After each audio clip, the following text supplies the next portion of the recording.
the role of data in representing LGBTQ lives, and also the role of data in making sense of who we are. So these themes are really timely at the moment against the backdrop of the design of questions for censuses in the UK. The UK census actually consists of 3 separate counts in Northern Ireland, England and Wales. They're taking place next month on the 21st of March, and a separate census in Scotland taking place in March 2022, delayed 1 year due to the pandemic.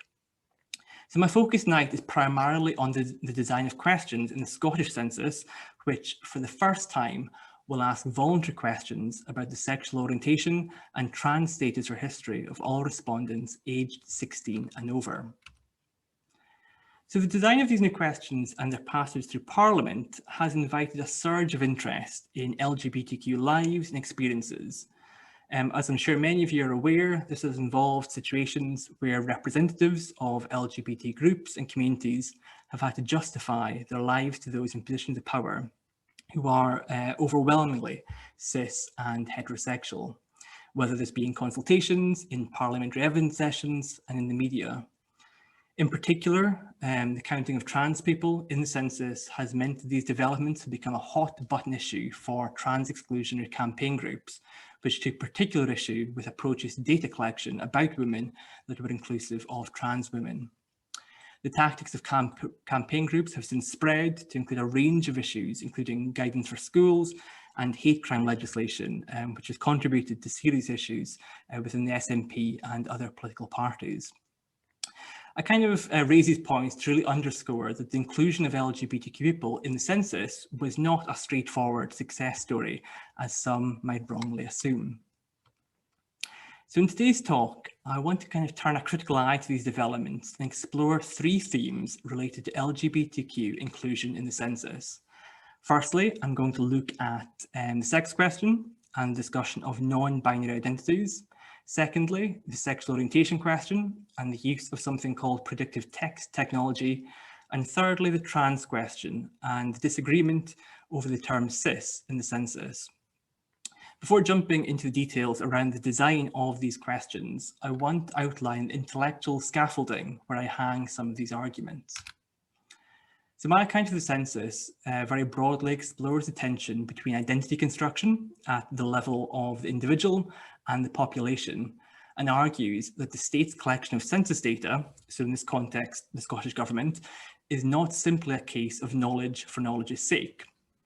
When we challenge something like the census and rethink it rather than just being an exercise in knowledge construction, this opens up new ideas as to the purpose of asking questions about things like sexual orientation and trans status or history. The addition of new questions to the census might seem like LGBTQ people are being belatedly invited to a party from which they've historically been excluded.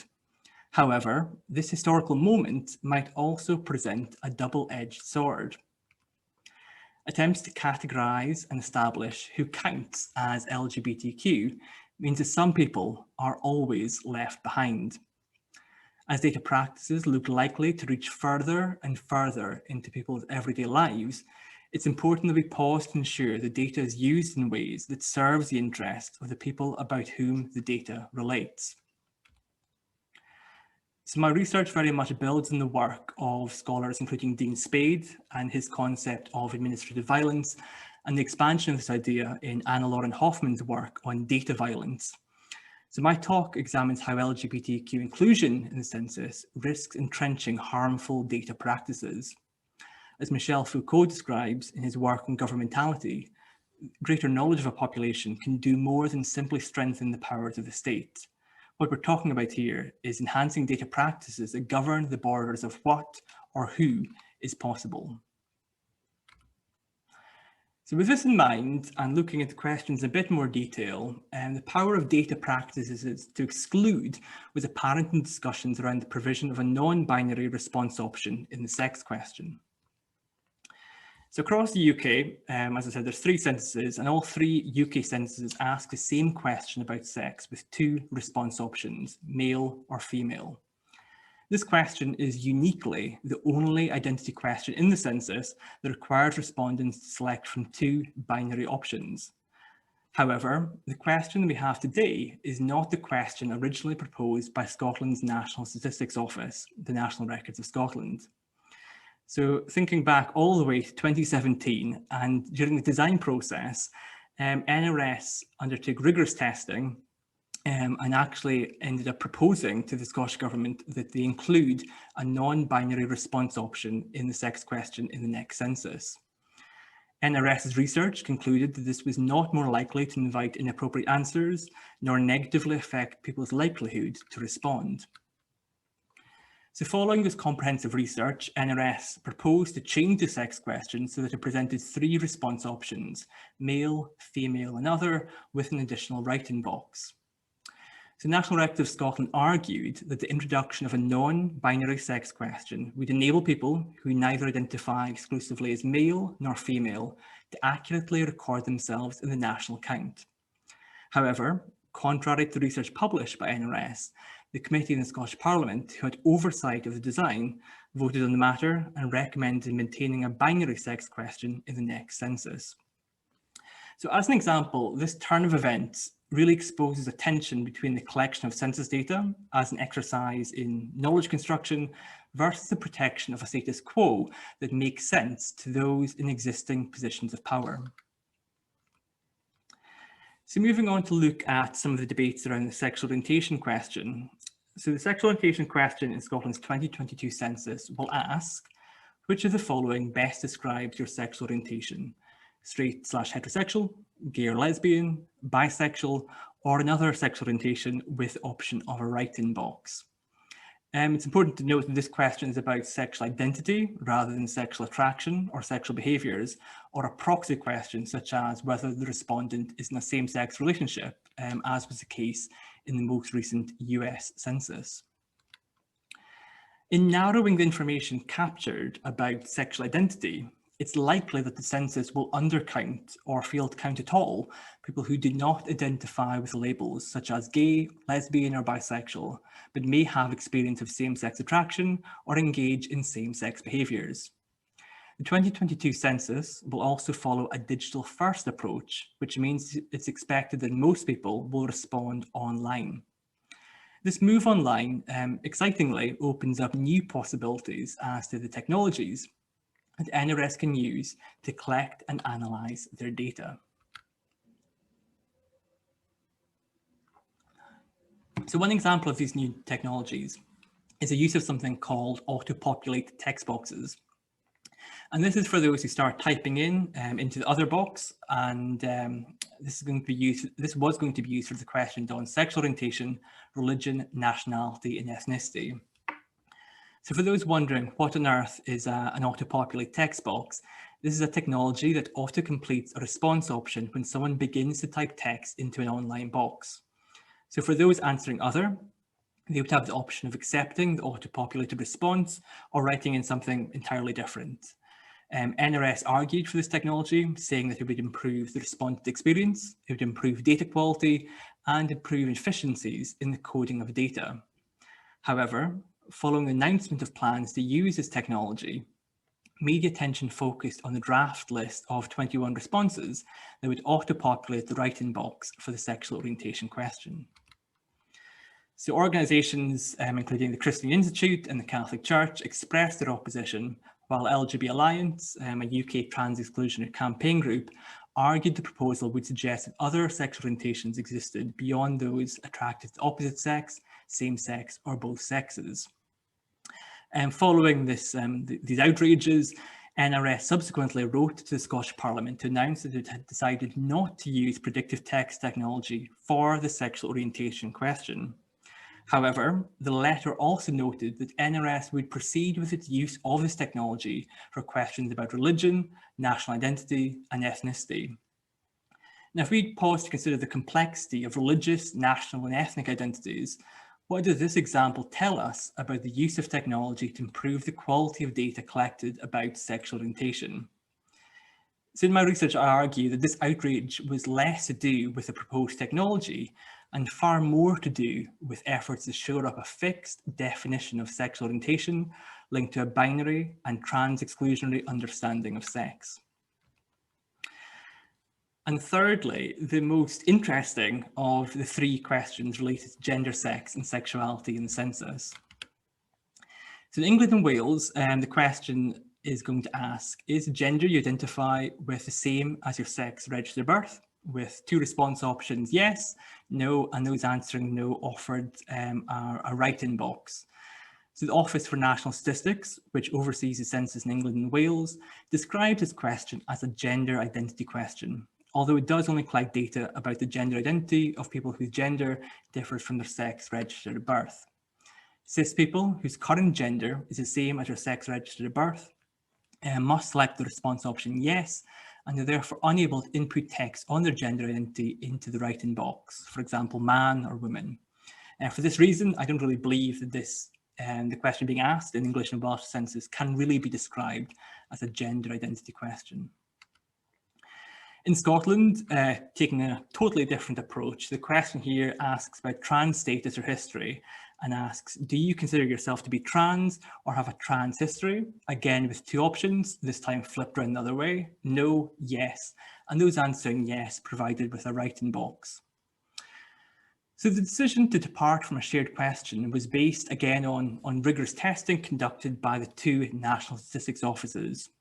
This involves stakeholder engagement in Scotland, which identified a preference for asking a direct question about whether or not somebody identified as trans or had a trans history. In other words, somebody who had fully transitioned to a sex or gender and no longer identified as trans. Testing also found that the trans question produced good quality data, whereas community testing conducted in England and Wales found that this question format was not well understood, with a higher level of understanding for a question on gender identity. Now, although the design of the trans and gender identity questions differ, they both attempt to navigate the same goal: avoid use of the term cis in the census. So to kind of unpack this point in a bit more detail, it's helpful to consider the format of other census questions on identity characteristics, where respondents are asked to select the option with which they most closely identify. Questions require respondents to affirm an identity. For example, I am white Scottish, rather than negate an identity. For example, I am not Indian Scottish. The design of the trans question departs from this approach, as it requires the majority of respondents, estimated to be around 99% of the population, to answer in a way that negates an identity. I am not trans. Florence Ashley has noted that in English, currently no word exists in our vocabulary for the broad category which includes being trans and being cis. As Ashley explains, this means that whereas the gay straight binary, which renders invisible, bisexual, pansexual and other queer people, can be avoided through discussions couched in terms of sexual orientation, no analogous term exists in relation to trans and cis people. I do recognise that the term cis is new for many people, and there is a risk that asking about cis in the census might jeopardise the quality of data returned. However, looking forward, a question to differentiate cis and trans populations needs to adapt the same format as other identity questions in the census, and to really start to challenge the normalcy of cis experiences, and also to begin to problematise the cis-trans binary. So, to kind of move on beyond looking at the design of these particular questions, and I do feel that so far I've painted a fairly critical account of gender, sex and sexuality in Scotland's census, it does leave us all asking what do LGBTQ people stand to gain from being counted. So data can play a key role in responding to government consultations and engaging politicians to change and protect laws, educate and empower individuals to make a difference, and use the media to change narratives about LGBTQ lives, working with institutions to create spaces that are both inclusive and equal. So in the context of Scotland, some recent examples include the use of quant and qual data to support the case for same-sex marriage back in 2014. We also see the use of data to inform the provision of healthcare and housing that meets the needs of the LGBT community. For example, the recent building of the UK's first assisted living scheme for LGBTQ people in Manchester, England. When making demands for legal equality, knowing your numbers can strengthen claims brought to court and provide an evidence base for action. Being counted in the census is also a method to fight back against campaign groups who call for the exclusion and erasure of LGBTQ communities. However, all of these ambitions rely on the evidence falling on the ears of the people with power that wish to listen. There is nothing intrinsically good or bad about the uses of gender, sex, and sexuality data for action. Even the ethics of loaded terms such as big data, predictive analytics, and surveillance depend on the motives of those behind these projects and for whose interests they serve. However, as data practices look likely to reach further and further into our everyday lives, it's important that we pause to consider how we might use data in ways that serves the interests of the people about whom the data relates. I therefore want to conclude my talk tonight by sharing some provocations as to potential next steps. So these ideas are very much in an early stage, and I'm particularly keen to kind of unpack them and go through them in more detail during the following questions and answers. So firstly, I want to introduce the idea of queer data competence. So it's not practical for those in decision-making spaces to always bring lived experiences to the table. We therefore need to ensure that those with the power to make decisions about data practices which impact the lives of LGBTQ individuals are queer data competent. This requires a basic knowledge of language and concepts associated with LGBTQ identities, a broad understanding of historical and social factors that means that equality of opportunity is a fiction, and an awareness of power differences both between and importantly within LGBTQ communities, and overall how these identities intersect with other characteristics. Secondly, state the undercount. So a critical approach to data means that we expose the limits of quant data that can test decisions made during collection and analysis, and how efforts to count LGBT communities only ever presents one representation of the social world. As I showed with the poll earlier on, there's a variety of ways of capturing data on gender, sex, and sexuality. The decisions we make around how to do that are political decisions. So to ensure that the undercount or any misrepresentation are not used to undermine political and social advances, those using data about LGBTQ individuals need to proactively assert how the information presented is flawed. Thirdly, the burden of proof. So we are often told that before taking any action, we first of all need evidence. However, many LGBTQ people do not require further evidence of their experiences, particularly when they've encountered marginalization or discrimination. In these cases, the burden of proof is required for a cis, heterosexual audience who may or may not take action, depending on the quality of the proof provided. However, in the process of gathering this data in order to get others to take action, LGBTQ people find themselves potentially swamped in data that neither encapsulates the diversity of our lives nor pays attention to the many positive dimensions of LGBTQ experiences. And finally, it might seem strange for somebody who works with data and research to make this call, the idea of abolishing data. So rather than tinkering around the edges with question wordings, response options, and guidance, an abolitionist approach to census data calls on LGBTQ people to abandon a system designed by cis, heterosexual architects that is not fit for purpose and is beyond repair. In the US, several data justice campaign groups have focused on the collection of data about Black people and have highlighted what might be gained from an abolitionist approach. Most notably, and I would encourage you to check this out, but looking at the work of the Data for Black Lives movement. An abolitionist approach turns on its head how we think about data, and that we no longer assume the participation of data subjects, and it offers a response to the use of gender, sex, and sexuality data that often brings little benefit to those about whom the data relates. So I hope my talk this evening has presented what is a critical account of recent activities in Scotland related to the collection of gender, sex, and sexuality data in the census. The process of designing questions for a national census do not arrive with researchers as some sort of ahistorical artifact. They are crafted, tweaked, and changed to serve the particular interests of individuals, organisations, and ways of thinking. They have the fingerprints of the designers all over them. So my examination of the design process, I hope, helps shine a light on the lines of scrutiny pursued and not pursued by figures in positions of power, and the question of who do we actually count when we count LGBTQ people. It is too early to assess impact of collecting sexual orientation and trans data in Scotland, or consider whether this data was used in meaningful ways to improve people's lives. And however, we should not lose sight of this moment in history.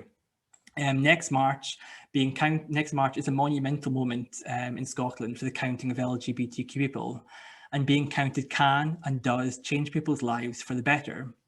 However, it is possible to celebrate these developments and reflect upon what was lost along the way, and continue the fight to ensure that when LGBT people are counted, the data is used in ways that helps rather than hinders our advance towards social justice.